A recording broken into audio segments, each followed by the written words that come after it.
shame and being single, because I want to be an inspiration to you and help you understand that this is just a lifestyle. And I want to be an inspiration about my personal story and give you some hope that despite your attachment style, whether you're nervous or independent, that we can help you, that I can help you, that you can become more secure and find the life that you want. I want to thank you all. Hi, Christina. I want to thank you all for filling out my stickers. And in particular, what I want to do is help you normalize the fears that you have. And the fears are, I'll be alone forever, I'll be single forever, no one will really like me, or they'll get to know me at first, but once they really get to know me, they're going to abandon me or reject me. These are common fears and concerns that people have based upon their attachment style, that they're going to be all alone. And we got to bust these negative thoughts that you have. And Dr. Shawn, who, Shawn, go ahead and try to jump on and I'll include you. We want to go through these. So my story, hopefully, is one of inspiration for you, that I got married later in life, but I didn't know that I had an anxious attachment style. I didn't know that, because at some point we don't know when we all have blind spots. I didn't know that it was my anxious attachment style. I was the quintessential nervous Nora that was holding me back from finding love. And as a result of that, my negative attachment style, what would I do? Like the rest of you, get attached too quickly, race ahead in my thoughts, and it didn't help me be the calm, present person that I needed to be. Okay, I can see you go live, and I'm gonna hit yes. Okay, so Shawn, you should be able to jump on in a minute. I see that it's connecting. Are you there? I see your hand, Shawn. There you are. There I am. We did it. Yay. Oh, I'm so happy you're here. You know, Thank Shawn, you. I have to tell you, it's great because I love IG Lives where there's somebody else with me. Yes, I know. I do too. It's so much easier, and I love that print in your back that's got pink on it because that's my brand Thank color. you. Thank you. My daughter painted it. I love it. So, Thank Shawn, you. I was just Yes. introducing the topic, which is what we're talking about today, which is shame. And people Yes. use different words to describe it, like embarrassment. They feel uneasy. And I was relating this to me that because I was single for so long, I felt my own level of embarrassment, that like there was something weird about me or something wrong about me. And I don't know where I got cut off because I had to restart it. But I was telling the story that here I was a psychologist myself already practicing, trying to help couples. And they would all come in and say things like, "Are you married?" And I'd have to say, "No." But like, do as I say, not as I do. And it was really awkward for me. Yes. And I wished that someone had had some things that they could tell me, some bit of advice, so that I could think about my situation differently. Yes. Reframe it. It's so important. Reframe it. That's so right. Yes. Yes. And also give me hope and inspiration that if I wanted to change and find a good relationship, that I could, and that it's never too late. Right. It's so hard to make sense of everything when no one's talking and we're not getting feedback. That's or right. How to think about it. Yes. That's right. So you're going to help me today. And I just want to lay out for our viewers what to expect in this hour. So what we want to talk about is we want to talk about the attachment styles, and I brought some friends to join me. My attachment styles, and talk about what fears and issues each attachment style is going to have, and then how to bust through that. What do you think?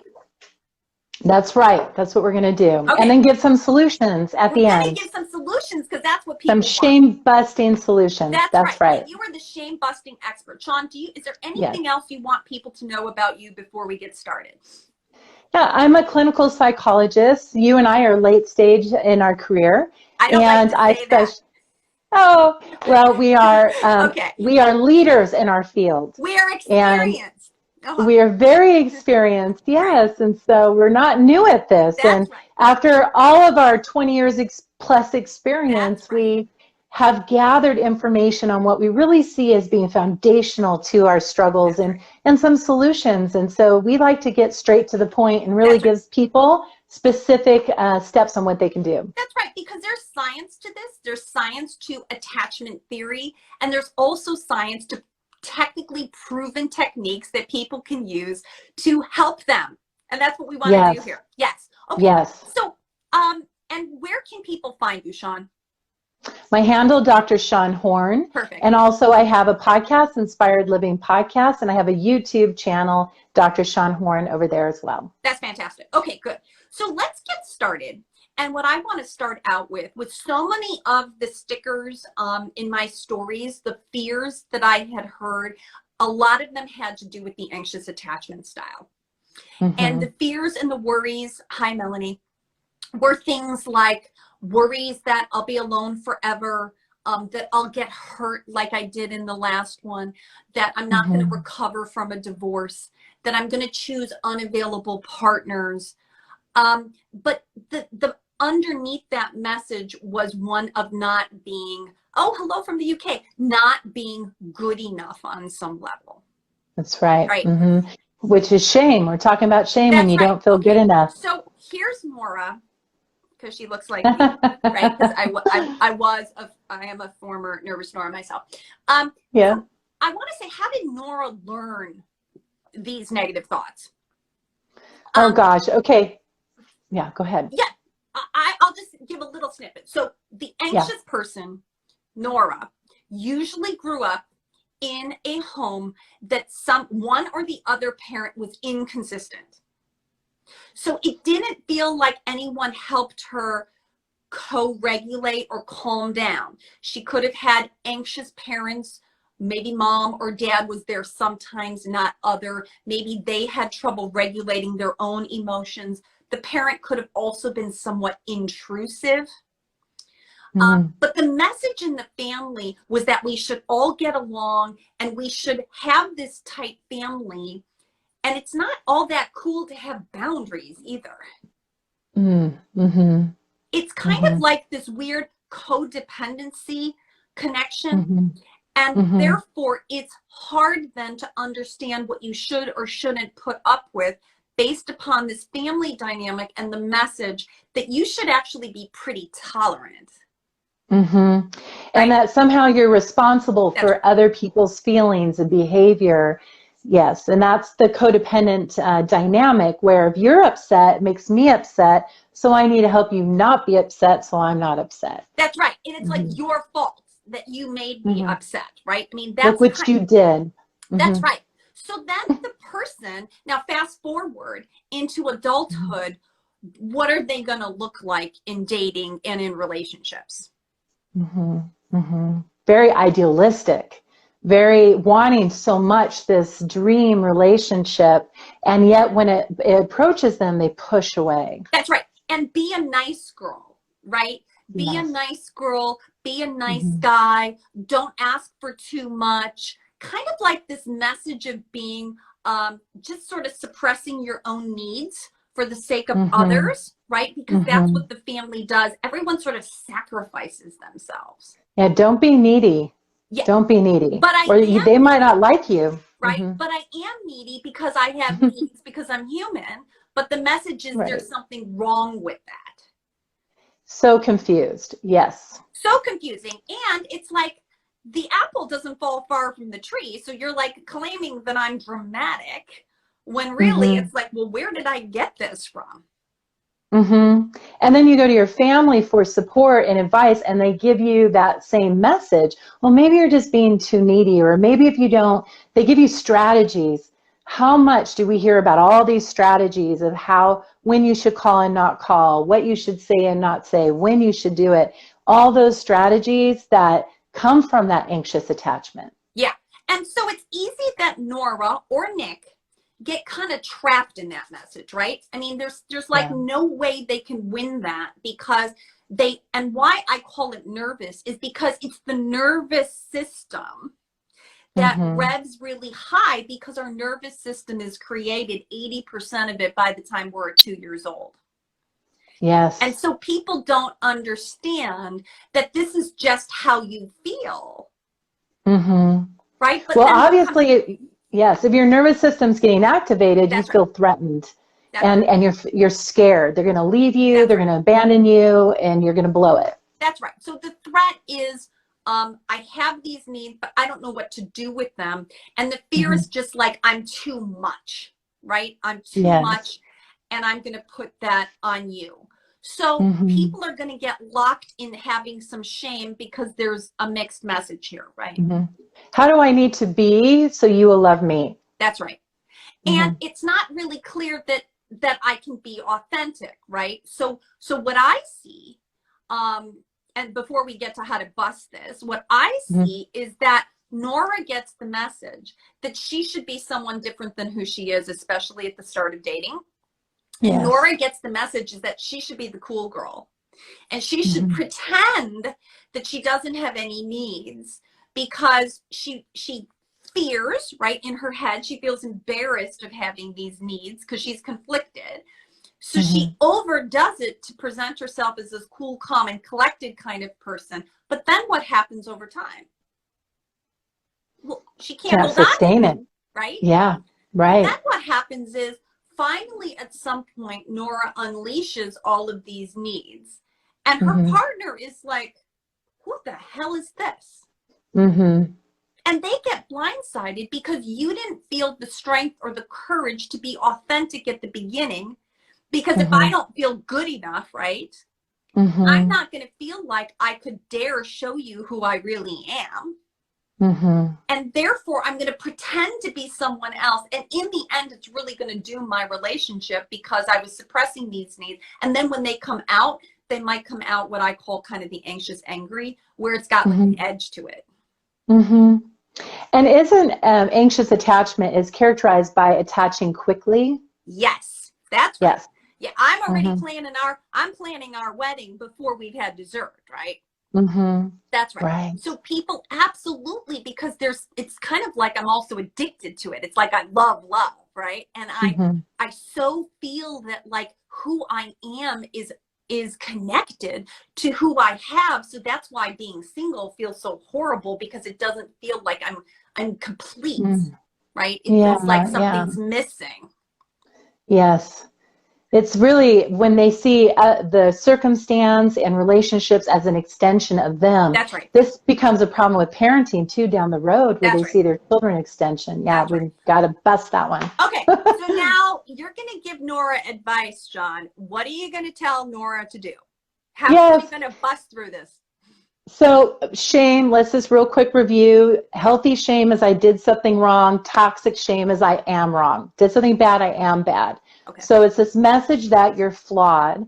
And one of the characteristics of having a shame-bound identity is that you didn't get coached. You didn't get equipped with skills on how to think about yourself, how to think about the world, how to understand social engagement, social skills, essentially. What's normal? And what's normal. And you don't know. So you're kind of left to your own to figure this stuff out.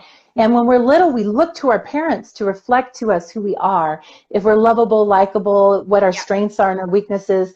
But if that's not reflected, then we're kind of left to our own devices to imagine how people perceive us and what's happening behind closed doors and what other people are experiencing. So first, I would say that we really want to uncover what is normal, what is the human thing, what can we expect from others. So this attaching quickly, we want to target that. Okay. So are you going to tell Nora not to attach quickly? What would your advice be to Nora in particular? It takes time to assess a relationship. You have the honeymoon period at first where you go, hey, I like this too. I don't like that either. I wanted this dream. I have this dream too. So you start to find that common ground. But then as time goes on, you start to see who this person is when they're tired, when they're stressed. So you would say, Nora, calm down, honey. Take your time, right? Take your time, Nora. And my advice too is don't start thinking that they're the one, right? Yes, you're evaluating, you're assessing, like I that looks good. Let's Yeah. see. And so over time you start to you can be excited. Yes. I think Yes. be excited, but make sure you're really clear the difference between the who you are together in this moment Yep. versus the dream you're imagining in your Yes. mind. Yes. Because yes. Because So they get excited about that dream, right? that's And right. that's what they get attached to. Maybe Right. he's the one, maybe. And so it just takes time. So in that way, when you're holding those emotions back and you attached and so quickly, so in your mind you're saying you're this intimate, and yet you're holding back and saying I'm not that intimate. So whenever we contain it, we end up rupturing like a volcano. So what we want to do during that assessment time is show our personality, our who we are on a daily basis, not just the appearance You'd management. say, be authentic, be yourself, Nora.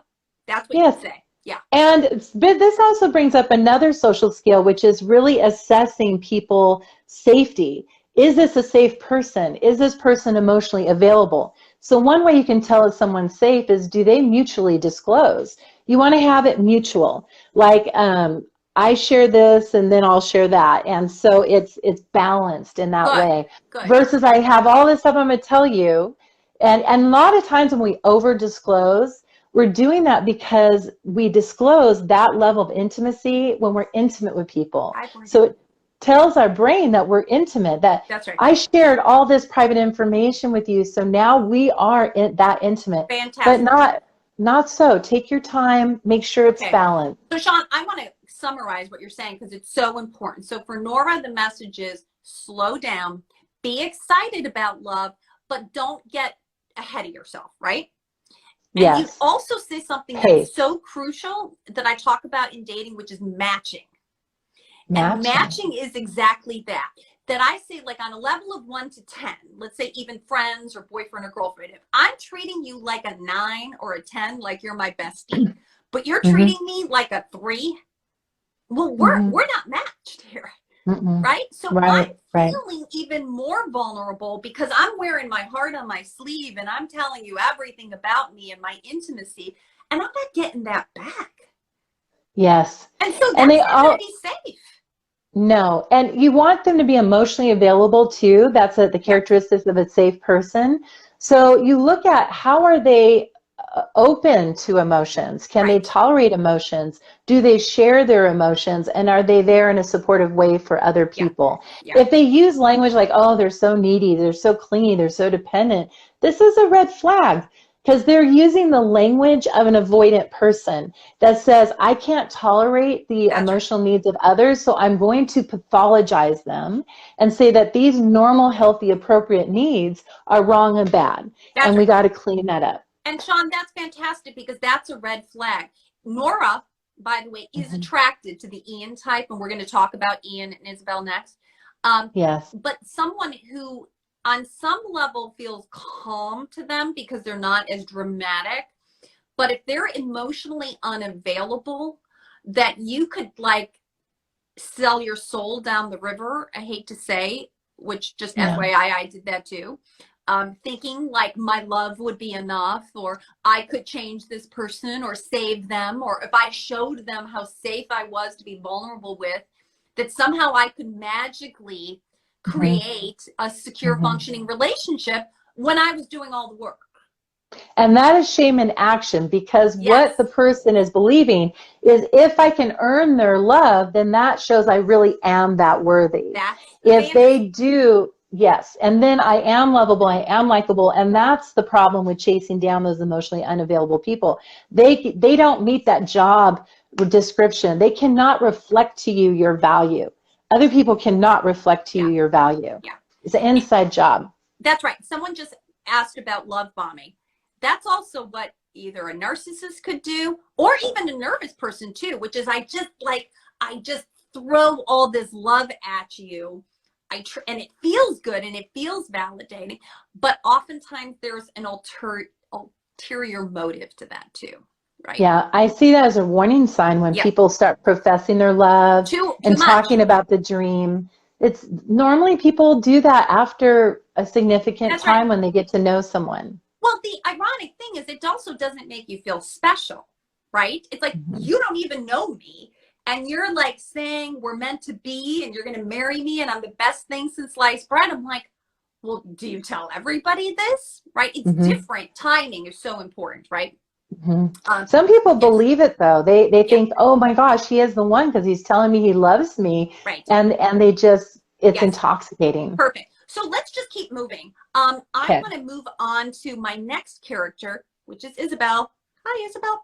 Um, who is Isabel? I call her Independent Isabel or Ian. And I don't like the word avoidant because Okay. avoidant is not entirely clear. What the person likes and what they need is to be independent. Why?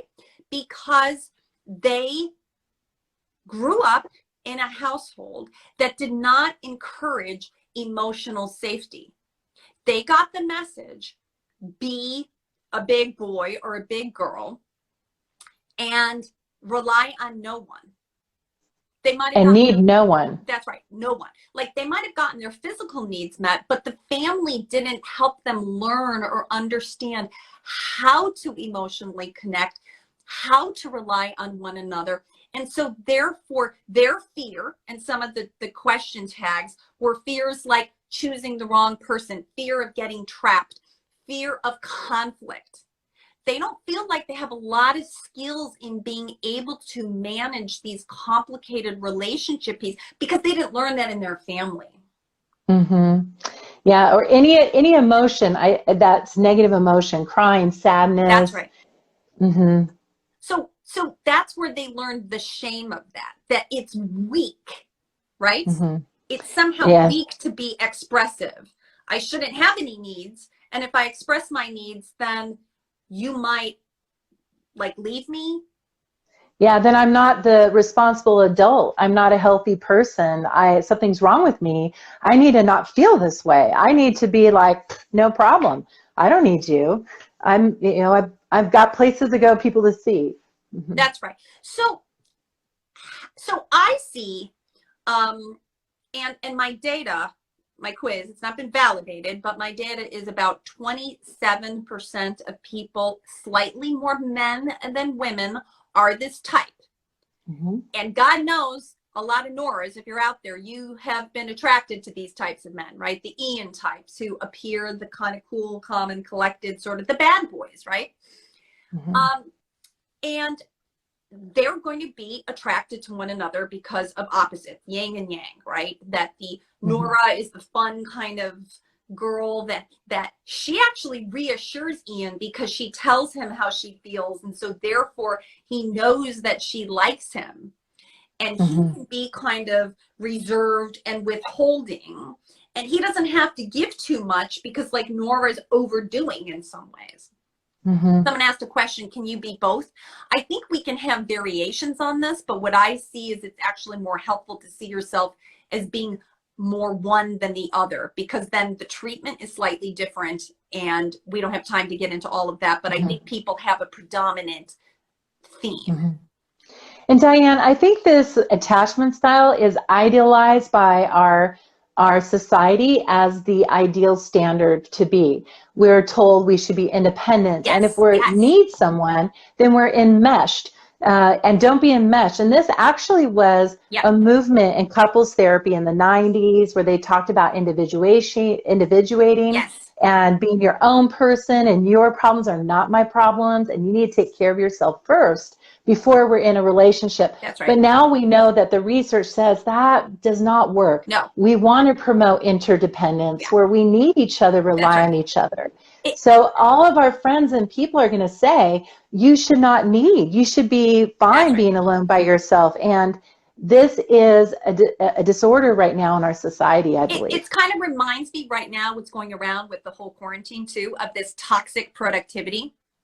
right? Like, Yes. you should do more. I should be learning French right now. We're baking bread, or all these other things that I somehow should be this other person who doesn't need anyone. And I should like Mm-hmm. accomplish Mm-hmm. these things, which actually drives me crazy.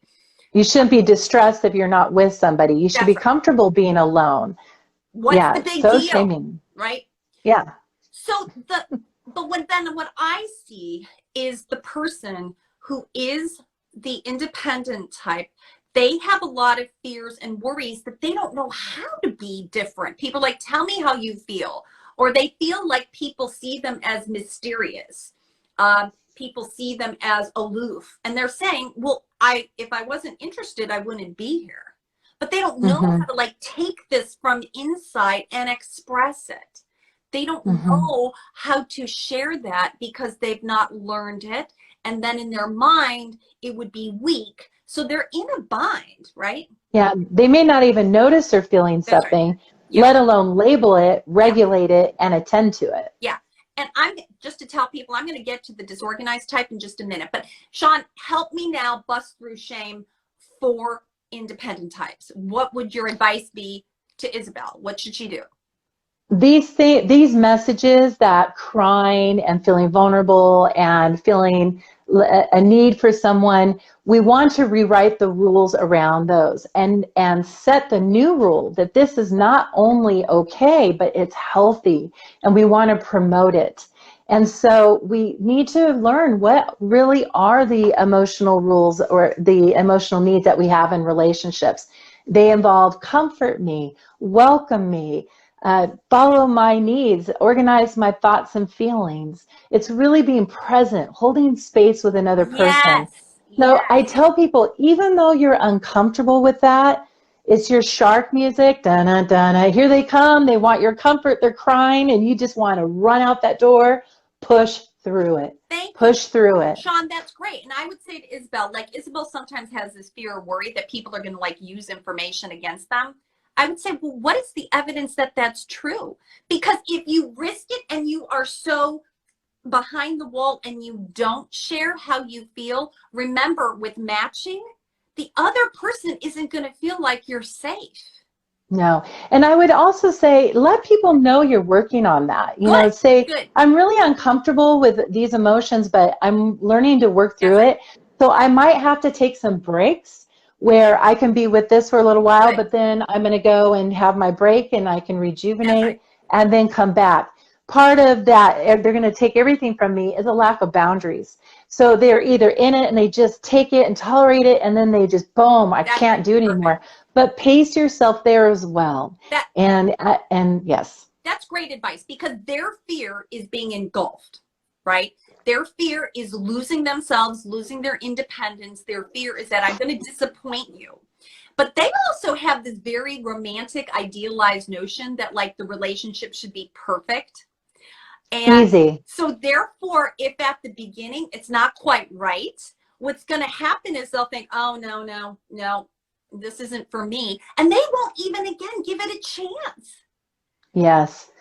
Yeah. They Right? think it should be easy. We shouldn't have conflict. People Yeah, shouldn't complain or that's right. bring things to me. That's right. And someone else in the comments said exactly that's right. So what do? They do what they can do that's self-reliant. They go to work, they're escapists, they need lots of time by themselves. I'm going to go for a run, I'm going to go do my own thing. But you now are with another person. You got to communicate that. You got to say, hey, baby, I love you, but I need a little time to myself. And when I come back, we're going to reconnect then. Mm-hmm. Yeah, it's not the other problem. If Right. you're saying people take too much from me, it's really reflecting that you allowed them to take too much because you didn't pace yourself, set boundaries. So people really need to learn how to identify, like, and then, again, this goes with emotional awareness is That's of right. when I'm overwhelmed, learning that biofeedback, when to recognize when you're feeling That's right. overwhelmed and flooded, and that you begin to equip yourself with those That's skills right. to say, hey, I need a timeout. That's right. Mm-hmm. And part of this, Shawn, too, is I help to normalize what is a healthy relationship. And if you never learned that or saw that in your parents, it's like you got to give to get. So you've got to That's right. understand there is going to be some compromise. I'm And, sorry, but I it's not that I, Yes. right? It's about negotiation. I mean, to be in And any healthy relationship, Mhm. you both are going to have different needs, and there should be enough time and space for both people to get their needs met with good communication. And we know that conflict is characteristic of healthy That's right. relationships. And so because it's showing that you're attending to things, you're nipping it in the bud, you're being proactive That's right. rather than letting it build up and then That's right. becoming a big problem down the road. That's right. And so someone said in the comments, are they likely to go to therapy? Yes, I have had clients like this, but oftentimes it's after a really painful breakup. Like they don't Mm-hmm. come in unless something has happened. And then they're like, wait, I can think of stories where they didn't share how much they loved the person, friends were getting married, they got dumped. Then they came in like, what happened? I'm like, you never really let them know how you felt or how much you loved. So no wonder. And then they're Mm-hmm. like, okay. And then they get it. And if timing is right Yeah. and they do want a relationship, they are more willing to work on themselves then. And they really do live in their head, not in their Yes. heart Yes. space. And so it's really important to find the right match as a therapist, because some therapists are all about heart space and they'll go there quickly and it will really overwhelm somebody Yeah. who is feeling this way. So you want to find someone that knows how to Right. pace Too and touchy understands that. feely. That might be too much for them. I got you. Yeah, And, and, won't like and that. it is a question always of how much should I tolerate? But if a person is so concerned about even being in a monogamous relationship with you, and time again, they've told you they're unavailable and they don't want a relationship, be very careful. That's not something that you can work with. It's Believe them. believe them. They're telling Believe you their them. truth, right? Yeah, they say they're not ready. They're not ready, That's you know? right. And again, let's not get into over fixing or overdoing it or It's thinking that not your job to decide that. that's right. Yeah. Okay, so then I want to get to Connie. Okay, so I call her confused Connie. This is also Connor. These are the disorganized types. So we know disorganized people, and thank goodness it's a much smaller part of the population. My statistics anywhere about 7%, that they came from mostly abusive homes. And the problem Trauma. is trauma. They got so confused because they got two messages. One was come here and two was go away. So I get caught in this message if you're supposed to be protecting me, but you're hurting me and you're Mm-hmm. abusing me. And so there, talk about confusion. It's like, I'm so Yeah. disorganized. I don't know who is safe. I don't know where to go. And they're going to have a lot of confusion in relationships because you don't know who, forget monogamy, even you don't even know who's safe and who's going to hurt you. Love is dangerous. Love is dangerous. Yes. And so with that message, it's like, oh my gosh, what do I do? How do I cope with that kind of shame? Mm-hmm. And trauma work, they really, because we're dealing with a flight and fight system that is on high drive. And so we really want to work on that and do all that trauma work so they can learn to recognize their body, really learn to calm that nervous system, recognize what their triggers are, really learn about what is safe and not safe. And boundaries, right? And boundaries, yes. Right. Which is, I have to be able to, now if I'm triggered by everything, right, that's kind of, I had a post about like, is it my job to not be triggered or your job not to trigger me? We're going to get triggered. The difference is how you respond to the triggers. That's right. That's what treatment does. It helps us to respond differently to triggers so that we're not hijacked by our triggers and hijacked by our body, but we can be more intentional about how we're going to manage it and direct it. And there are techniques that can really help people to bring that intensity of their triggers much lower at a threshold, and so it's more manageable. Absolutely. It's about that window of tolerance. It's being able to stay present, but also, and sometimes it's helpful to have a therapist to help you vet partners, right? Because if you don't have Yes. A sense of what's safe or what's normal, right? Mm-hmm. And I see this with lots of people like, oh my God, why does he want to know so much about me? I'm like, that's just Mm-hmm. normal. These are like normal questions. He's just trying to get to know you. But the person feels so imposed upon, right? You have to help them understand, like now that you can slow down and think about those questions, how do you want to respond? what information do you want to give, and what information do you want to get back, right? Like it's two ways. But you That's have right. to, again, soothe yourself first, because if you're going to be in a state of high arousal, then everything looks like a threat.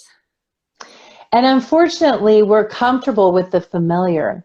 And so we unknowingly can gravitate towards people that are characteristically like their abusers. And that's where we have that pattern that just keeps repeating itself. And then we're left to our own logic and say, see, life is unsafe. This is what happens to me, and this is what I can expect. But we want to recognize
that what we're gravitating towards, what are those signs, what are those traits, so that we can change it. That's right. So lastly, who I want to bring in is Sophia, because she's my rocking girl. She's got her little love shirt on, and Sophia is the role model that we say we can learn from, right? And because she doesn't feel shame about having needs, she unconditionally felt loved and felt safe in relationships. So she's going to be more confident. And if she ran into an Ian, okay, she would say like, hey, Ian, dude, like, I'm confused. You're showing up and like you treat me like a girlfriend, but then you say you don't want a girlfriend. What gives?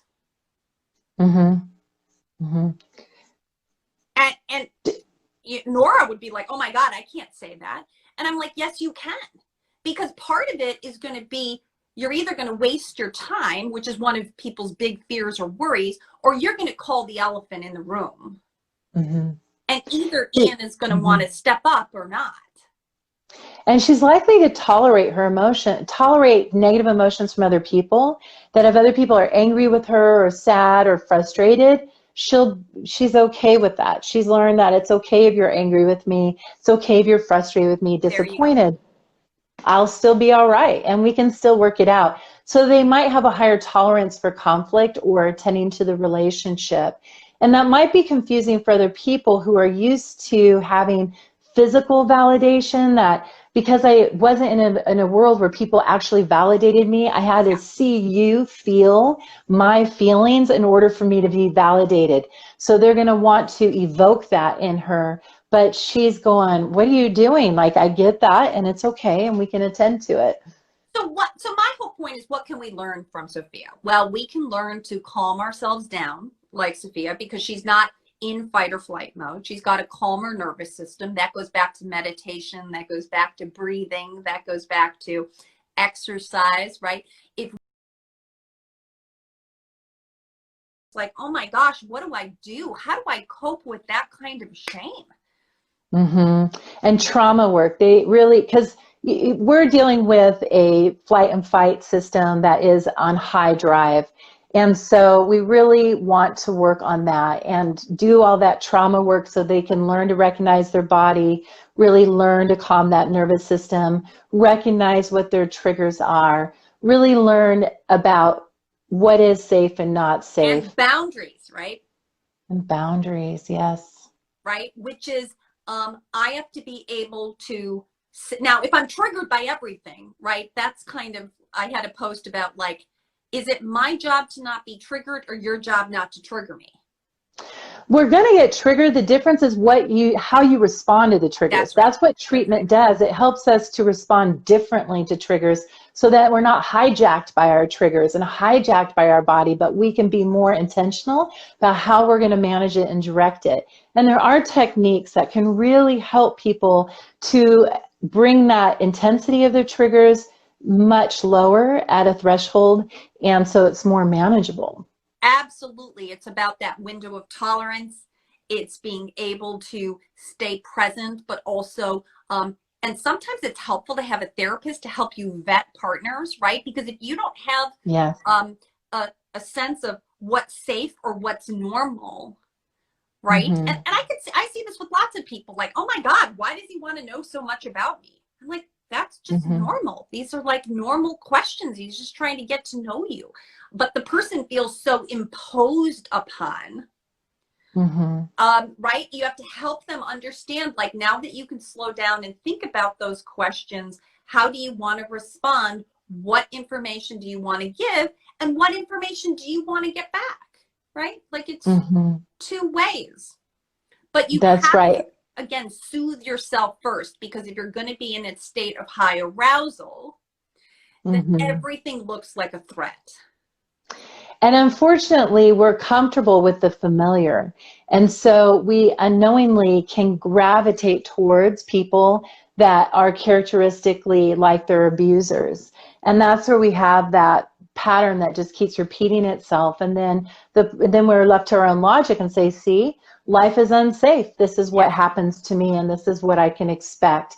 But we want to recognize that, what we're gravitating towards, what are those signs, what are those traits, so that we can change it. That's right. So lastly, who I want to bring in is Sophia, because she's my rocking girl. She's got her little love shirt on.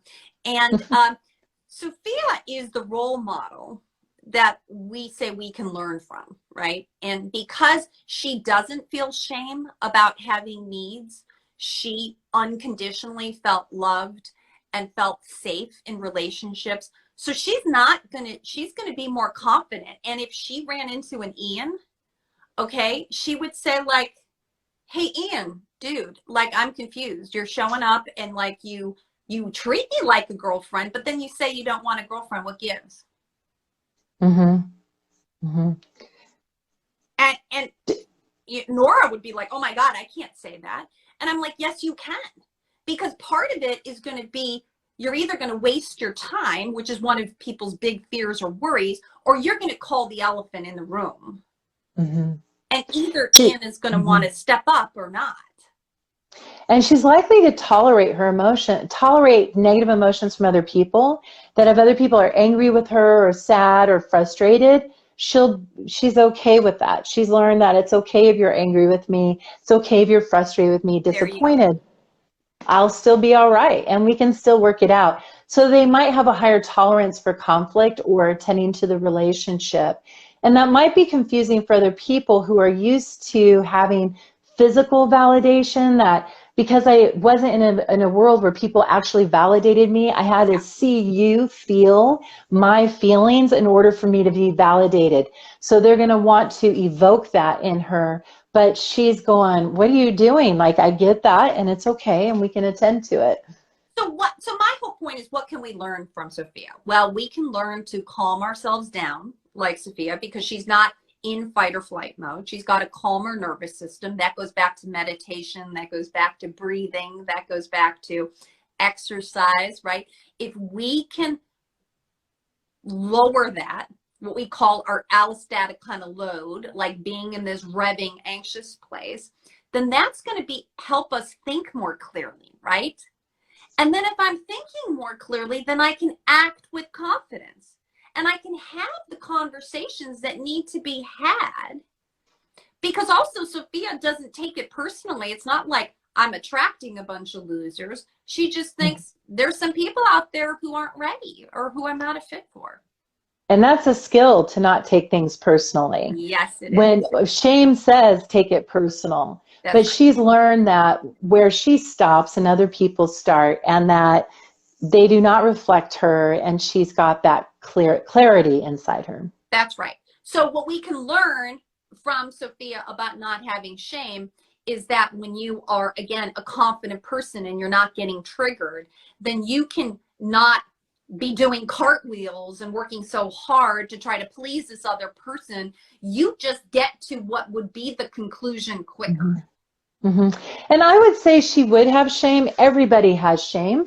The difference is how she responds to it.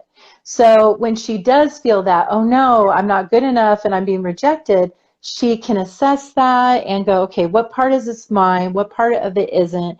What can I change and control? And she'll do it. What can't I? She might radically accept it. So she weathers the storm more effectively. That's right. And that's really what our goal is. Not to eliminate shame, because it's just a part of our human emotion, but weathering it differently. Right. And somebody said, not everybody is for me, and that's okay. And thank God I finally got to that point. And I think the other thing that I try to inspire people is that if you're doing the work and you're working on yourself, by the time I had gotten to the point that I eventually met my husband, I just knew it in my bones that I was a good person. I just knew that I had so much to offer, and that it was just going to be a matter of time. And when I came from that place of confidence and strength, then I wasn't so easily kind of rocked by everybody else. Yes, that is a big turning point when we stop going from an external perspective of having the world tell us we're okay or who we are, to really going within and evaluating that yourself in a very objective way. Am I kind? Do I really try to make a positive difference? Am I living according to my ethics and my values? And if the answer is yes, and okay. But if other people are saying, no, you're not, but you know you are, that's your truth. That's right. And so you have that, you know that you know that you know who you are. That's right. I love you, but I love me more. And I know, because in the end, even if I have to suffer some short-term pain, and oh, God knows I had a lot of that, right? I had self-respect that I knew that I was going to be bargaining to get something in the short term. But if that wasn't going to be something for me in the long term, I have to have a short game and a long game, right? I have to be able to see, are we a good team? How are we together? Even if I get you to marry me, but there are so many triggers and you're going to be triggering me, that's going to be a bad relationship for you. If this person, if you have a lot of emotional needs and you're with a partner who doesn't validate you, that's a long life of discomfort. And that love comment, I would even reframe it to say, I love you, and at the same time, I'm a very good parent to myself. And I take care of myself, and I will be a good steward of myself, so to speak. So I attend to my needs. I'm proactive. Not only do I take care of my needs in the moment, but I also take care of my needs in the big picture. And I take great responsibility to tend to my past self, my present self, and my future self. Whether you are doing this for me or not, this is my job. Nobody else's job is my job to make sure I'm tending and taking care of myself like a loving parent. And at the same time, I love you. Oh, Shawn, that is so lovely. I want to write that down. That, you got to make that a post, right? I am a steward to myself. I love me. I'm going to take care of my myself. And people want you to write that as a script. And then use that. I mean, what confidence. Yes. This is a loving parent. A loving parent is looking at their child in the moment. What does my child need today?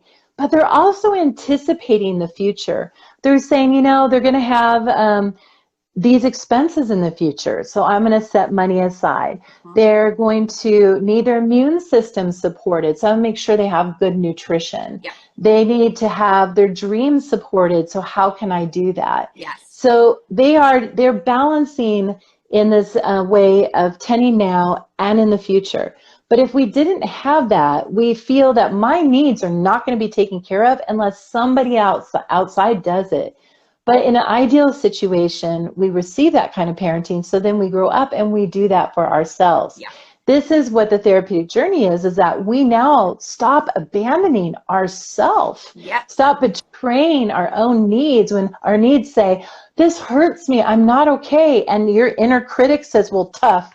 We need to have a guy, and if you keep at it, we're not going to find anyone. This is going to give a person a chronic feeling of abandonment. That's and right. what I find in my work with people is that once they stop betraying themselves and they begin to attend to themselves, make the choice, not a lot of times people wait till they feel like they love themselves. It's That's not, right. don't wait, make the choice. That's right. And then you take care of yourself. You say, you know what, if you're sad, this is important and we need to figure this out. That's right. If you have this need, we need to figure this out. So when you start showing up for yourself, that's right, all of a sudden that feeling of abandonment and fear of abandonment kind of dissipates. And people go, you know, I'm not so scared of that anymore. You know, Shawn, I had written another post, I think it was this week, exactly that, which I distrust other people. And part of the insecure dynamic in attachment theory is that I distrust other people because I don't really completely trust myself. And to re-own that, if I make a commitment to myself, I need to follow up on that commitment, because then back to what you're saying is I honor myself, I appreciate my feelings, I feel my feelings, and I'm not going to let society or other people tell me, because I'm so attuned to myself. Yes, and attuned to, yes, to your intuition and your nudges. And people get really confused between my feelings and emotions and your nudges inside. That little voice inside that goes, like you need to listen to that. And if you don't, inside they're going to go, girlfriend, I can't trust you. You're going to, like, I'm telling you, I'm giving you it in your dreams. I'm giving you in your panic attacks. I'm giving you in your intrusive thoughts saying stop, and you keep ignoring me. So those are the things you want to listen, the calm voice inside. And so often the fact that we even ask the question, the answer is there, right? I mean, people will DM me these questions about this guy, and I'm like, you know the answer. They just don't like the answer. I know, and it's so disappointing. I know. It's gonna in the moment. Right. But not in the big picture. That's what they have to remember. In the moment, it's disappointing. But when you say no to this moment of what's not going to work, you're saying yes to the future, what's going to work. Right. So I want to frame this out just a little bit here, because what I'm seeing is that right now with COVID-19 going on and the quarantine's not over, is that it's actually bringing a lot of clarity for people. While of course it feels like a crisis and one of love, like, oh my God, I'm literally, someone said, like, my eggs are, frying, right? Like, oh my God, I'm going to miss out on this chance. But I think what's the perfect time right now is to get really clear on what's important to you. And you've got to make a commitment to yourself. I'm not going to do that anymore. Like, I came to the point where I said, I have this pattern of being attracted to Ians, and for whatever, I would get all juiced up about them. And the last one, I said, no more. I'm done. That's it. This is not working for me. Yes. I heard someone say once, so they go in a room full of 500 men. They would find that one alcoholic because they were from an alcoholic background, right? So when I heard that, I'm going to talk about friendships here, but I recognized that I had a history of finding friends that were emotionally unavailable. So I said to myself, whoever I'm drawn to, when I go in a room, whoever I'm drawn to, I'm not going to talk to those people. I'm going to go to the one I'm not drawn to, and I'm going to discover, who are they? Who's the one that I wouldn't normally walk up to or get to know? And when I began to make that shift and challenge myself, I started to meet the highest quality of people that were emotionally available to me. But I literally had to do an opposite action. That's right. Opposite who I'm going to, don't go to the opposite who I'm not, and learn and be open to that. You know, Shawn, but what the crazy thing is here too, and I tell people that you got to get used to that. Sometimes feels a little boring, right? So the Yeah, problem it is, like, can. I meet these like nice, secure guys, but they don't like, I don't know. There's something about it. Like, it's not so juicy because back to my old history, my pattern is that I had a parent who was unavailable and I got used to the pattern of working hard to get you to notice me, Mm-hmm. right? Yes, So the yes, hook, as you're saying, like you could say, I intentionally don't want to go towards those people, but we got to be in our conscious awareness, right? mm-hmm. To break that pattern because we know where that's going to take us. Yes. And a lot, what kind of goes with that territory with people who are avoidant and moving in that way, they do a lot of fun things. Like they're out doing parties and they're out doing adventures and traveling the world and things that looks like, wow, that's amazing. Like you're going and going but they're not as grounded. And so yes, Yeah. it You know, cannot be so the one boring. piece of advice that I would give too, and I knew that my husband was different, and even though he has I mean, his family, I don't want to say it, but he's got a little bit of Ian in him, but he's mostly a secure person. I had to notice that what was different for me is that what the Nora does is you keep chasing after this amazing beginning, right? Like when the man's really pursuing you hot and heavy, and that's what you get. We learn this from society that love is like the Notebook, and he should build me a house, and he should like write me letters every day. And when the guy's not doing that, we're like, this isn't enough. He doesn't like me. But secure Right. functioning guys don't pursue like that. Mm-hmm. Secure functioning Yes. guys who feel confident don't need to bring it like that. So that's Right. why it feels a little bit boring. But it was the first time in my life that I felt like it was a relationship that got better over time instead of me trying to chase the beginning. You look for the ingredients. Do they have That's right. ingredients that That's we right. can build a Right. relationship from there? Right. I had someone say in China, they have a saying that if you start with a big fire, it dies out. But if you start with a little fire, it grows into a big Ooh. fire. And that's what I strive for. My husband and I have been friends for 35 years, married for 25 years. And when I selected him, I knew that together we made each other better. We were best friends. Yeah. But I was a little worried because I wasn't infatuated. I didn't have butterflies in my stomach. I knew him for so long, but I knew that we could build something really well That's right. together, and That's right. that we did. And so what I have to say is it's not what happens is you have to get used to not used to the drama in the relationship, but there's excitement in the person. And when we're not responding to the drama, then what else is Yeah. there? The person's interest, creating interest Hmm. together. That's what creates the excitement, but not the Yes. chase. Yeah. Not We the want not to be where we crock stand. pots, not Yeah, microwaves. there you go. Yeah. I love Let it. it be a crock pot meal, Yeah. not a microwave meal. And yes, there are secure functioning people who are exciting. Now, of course, you Yes. have to be attracted to them too, but you have to redefine what attraction is. And if Mhm. unconsciously I think that working so hard to get you to notice me is attraction, then we got to shift that dynamic. And we do have to get rid of these rom-coms. But like, who wants to see boring? I'm sorry, right? Right, right. In secure attachment, love is not earned. It just is. Yeah, So you don't have to do that's all right. these things to earn. That's But right. if that is something you'd like, you could advocate in the relationship. Say, hey, this That's is right. something important to That's right. me.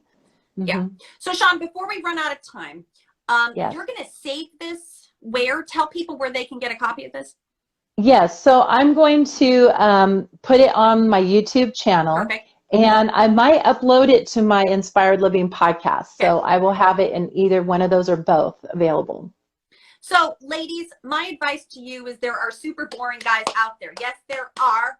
Open your mind to them. Now is the time, which I kind of call this like the Tinder sit out. If I could have crafted this, like it's actually good to have a Tinder sit out, which is like if we can't just hook up with people physically, we got to look at the rest of it. And this is a time to actually start having really good conversations. This is a time, lots of people are online. Don't lose hope. The only person who doesn't get there is that person who quits. That's right. Right? Yes, that's Failure right. is not an option. You got it. If this is important to you, go do it. But set some time aside. It's important. Invest in it. You have to invest in people and do the best you can to not get overly attached too quickly. And then keep saying, I like this person, but we'll see. Because that's what Sophia would say.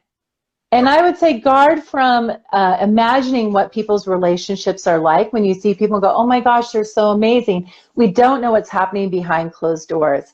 And so we don't want to tell ourselves that we're different than other people. Being in relationships is wonderful and it's challenging at the same time. Yes. And so we just want to take that I'm not good enough out of it and know that this is a very, very common struggle that we hear all the That's right. time.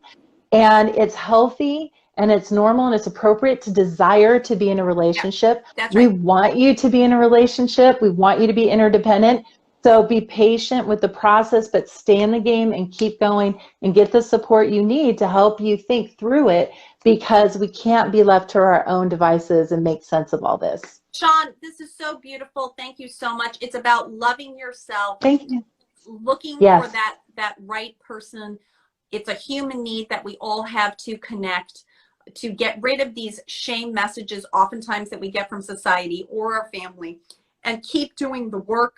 And the more grounded and authentic you are, you're going to find more authentic love too.